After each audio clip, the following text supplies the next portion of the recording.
ముఖ్యమంత్రి గారు మాట్లాడతారు. హలో సార్, నమస్కారం సార్.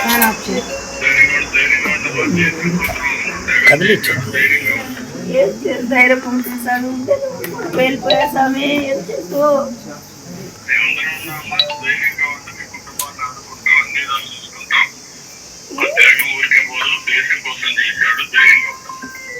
ధైర్యం ఉంటుంది స్వామి? సార్ చెప్పాను సార్, అన్ని విధాలుగా ఉంటామని చెప్పాను సార్. వాళ్ళ ఫాదర్ మాట్లాడతారు. వాళ్ళ ఫాదర్. సార్ నమస్తే సార్.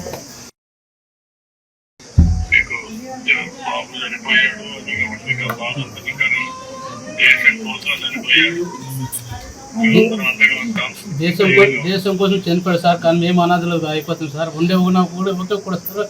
ఇద్దరు ముగ్గురు ఉంటే బాధపడను సార్. ఏం చేయాలి? సరే సార్, సరే సరే. ఒకసారి కొన్ని జరగాల్సిన జరుగుతాయి. ధైర్యంగా ఉండాలి. దేవుడు మీతో ఉంటాడు. ధైర్యంగా ఉంటే అందరూ మీతో ఉంటాం. సరే మీరేం అధ్యయన పడుతుంది. ధైర్యంగా ఉండాలి. సరే. మీ త్యాగానికి ధైర్యంగా ఉండి మీరు అవసరం. సరే. ఏం అవసరమైనా మీరు నా దగ్గరికి రావచ్చు. ఏమ్మా మీతో రేపటి రోజు ఇక్కడికి మీ బాబాని కూడా ఇక్కడికే తీసుకొచ్చి అందుకే ఘనంగా ప్రభుత్వం లాంఛనాలు చేస్తాం.